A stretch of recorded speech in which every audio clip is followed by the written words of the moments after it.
Aim right, achieve big at KR Mangalam University. India TV के digital platform पर आपका बहुत बहुत स्वागत है। महाराष्ट्र के मालेगांव में साल 2008 में जो बम धमाका हुआ उसमें आज एक ऐतिहासिक फैसला आया है। 17 साल के लंबे इंतजार के बाद स्पेशल एनआईए कोर्ट ने अपना फैसला सुनाया और इस फैसले में 7 आरोपी जिनके ऊपर ये मुकदमा दायर हुआ था, जिनके ऊपर एनआईए की स्पेशल अदालत में ये मामला चल रहा था, उसमें 7 आरोपियों को बेनिफिट ऑफ डाउट के आधार पर बरी कर दिया। अब सबसे पहले इस मामले के बारे में हम आपको विस्तार से बताएं, उससे पहले आपको सीधा लेकर चलते हैं साल 2008 में, जब ये घटना हुई। 29 सितंबर का दिन था और ये रमजान का महीना चल रहा था। रमजान के महीने में ये पूरी घटना हुई, जब ऐसा बताया जाता है कि एक जगह है मालेगांव में, भीकू चौक के पास एक ब्लास्ट होता है। ब्लास्ट में 6 लोगों की मौत हुई और 100 लोग गंभीर रूप से घायल हुए। अब इसमें जो सबसे पहला सवाल निकलकर सामने आया कि ये घटना हुई कैसे और ये ब्लास्ट किया किसने। तो इस मामले में सबसे पहले वहां की जो लोकल पुलिस थी, आजाद नगर पुलिस, उन्होंने एक एफआईआर दर्ज की और उस एफआईआर के आधार पर जांच शुरू की। जांच में आप देखें तो कई चीजें निकलकर सामने आती हैं। जो इनिशियल इन्वेस्टिगेशन होती है वो की गई, वहां पर एफएसएल की टीम पहुंची, फॉरेंसिक्स की टीम पहुंची, बाकी सारी टीम्स पहुंची और उन सारी टीम्स ने अपना स्टेटमेंट रिकॉर्ड किया और उसके बाद जो उस समय की सरकार थी उन्होंने ये केस ट्रांसफर किया एटीएस के पास। एटीएस उस समय जितने भी ब्लास्ट हो रहे थे, जितने भी केसेस हो रहे थे, खासतौर पे अगर आप बात करें महाराष्ट्र में साल 2006 से लेकर 11 के आसपास का, तो ये बहुत ही क्रूशल टाइम था और उस दौरान अगर आप देखें तो बहुत सी घटनाएं उस वक्त दर्ज हुई थी जो एटीएस के पास गई थी। एटीएस के दायरे में वो केसेस जाते थे। ये केस भी एटीएस के पास ट्रांसफर हुआ। एटीएस ने इस मामले में जांच शुरू की।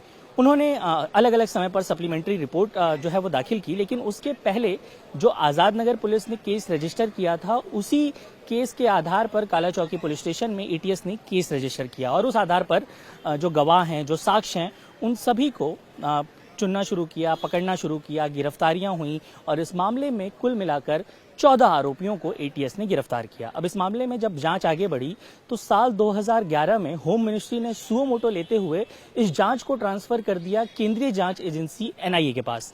एनआईए के पास जैसे ही ये जांच पहुंची, केस पूरी तरह से 360 डिग्री टर्न हो गया, क्योंकि जो एटीएस की जांच थी, जो एटीएस ने अपने जांच में बातें कही थी, उसकी पूरी इन्वेस्टिगेशन जब एनआईए ने शुरू की तो कई बातें ऐसी थी जो कॉन्ट्रडिक्ट कर रही थी। यानी कि 2 जांच एजेंसियां इस मामले में इन्वेस्टिगेट कर रही हैं और उन दोनों के जितने भी साक्ष्य हैं, जितने भी सबूत हैं, वो अलग अलग दिशाओं में जाते हुए नजर आए। इसके बाद एनआईए ने भी इसमें अपनी चार्जशीट दाखिल की। साल 2011 में जब एटीएस ने अपनी चार्जशीट, सप्लीमेंट्री चार्जशीट दाखिल की थी, तो उसमें बहुत सी बातें कही थी। अब चूंकि अगर आप देखें तो महाराष्ट्र में एक मकोका नाम का कानून है। इस कानून के तहत जो पुलिस है या फिर जो प्रशासन है, उसे ये पावर दी जाती है कि जो भी बयान आरोपी दर्ज कराएगा, जो भी आरोपी पुलिस की गिरफ्त में बयान देगा, उसे कोर्ट में प्रेजेंट किया जा सकता है। और मकोका के तहत अगर पुलिस कोई बयान दर्ज करती है तो ऐसी परिस्थिति में वो मान्य होंगे कोर्ट के अंदर। लेकिन जब एनआईए इस जांच में शामिल हुई, एनआईए ने जब इसमें इन्वेस्टिगेट किया तो उन्होंने मकोका ड्रॉप करने का सजेशन दिया। उसके बाद इस केस में बहुत सारे डेवलपमेंट्स हुए। अब आप देखिए 17 साल का समय है। 17 साल के समय में उसमें जितने भी अक्यूज थे उन्होंने अपनी चार्जशीट फाइल की, उन्होंने याचिका दाखिल की कि उन्होंने इस पूरे प्रकरण को अंजाम नहीं दिया है, उन्हें रिहा किया जाए। इसके लिए डिस्चार्ज एप्लीकेशन फाइल हुआ। डिस्चार्ज एप्लीकेशन पर सुनवाई करते हुए कुछ आरोपियों को रिहा किया गया और आधार बनाया गया था एनआईए ने जो चार्जशीट दाखिल की उसे। एनआईए ने जब अपनी चार्जशीट दाखिल की तो उन्होंने बताया कि जितने भी आरोपी हैं उनमें 6 आरोपी ऐसे हैं जिन्हें बरी कर दिया जाना चाहिए, उनके खिलाफ बहुत ज्यादा सबूत नहीं मिलते हैं। उनमें साध्वी प्रज्ञा सिंह ठाकुर का भी नाम शामिल था।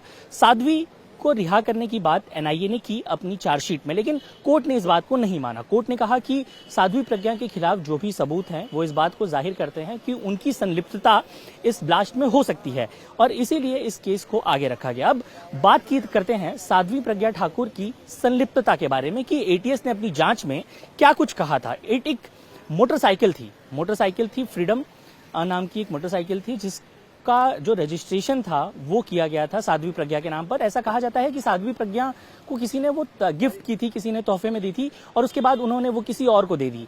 तो इसमें भी जब 66 नंबर ट्रैक किए गए, क्योंकि एटीएस ने जो शुरुआती जांच थी उसमें बताया था कि ये साध्वी प्रज्ञा के नाम पर है और इसी आधार पर साध्वी प्रज्ञा की गिरफ्तारी भी हुई और साध्वी प्रज्ञा इसीलिए जीवन भर एटीएस और उनके अधिकारियों को कोसती रही हैं कि एटीएस ने उन्हें इस मामले में जबरदस्ती फंसाया है। और एटीएस के ही जितने भी केसेस थे, जितने भी उनके स्टेटमेंट्स रिकॉर्ड हुए, जितने भी उनकी तरफ से बातें कही गई, उसी आधार पर तत्कालीन कांग्रेस सरकार के कई ऐसे मंत्री थे, जिनमें अगर आप बात करें सुशील कुमार शिंदे की, पी चिदम्बरम की, दिग्विजय सिंह की, और ऐसे कई बड़े नेता थे जिन्होंने एक नया टर्म देश को दिया, वो था भगवा आतंकवाद, हिंदू आतंकवाद। और ये जो शब्द था, ये पहली बार देश ने सुना था। इसके पहले कभी भी देश ने इन शब्दों का प्रयोग कभी किसी पॉलिटिशियन ने नहीं किया, किसी पार्टी ने नहीं किया।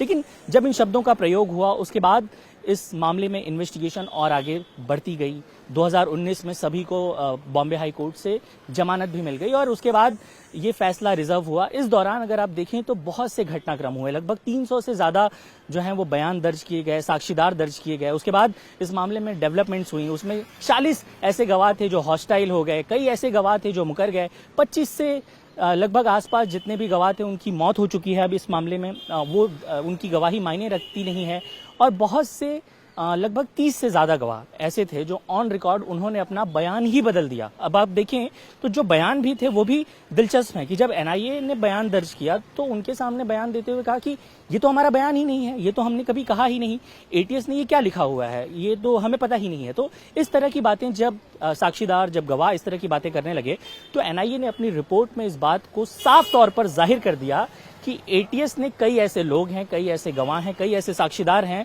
जिन्हें फैब्रिकेट किया है, जिन पर यह दबाव बनाया गया मकूका के तहत कि वो इसमें गवाही दें, उसमें बातें बोलें।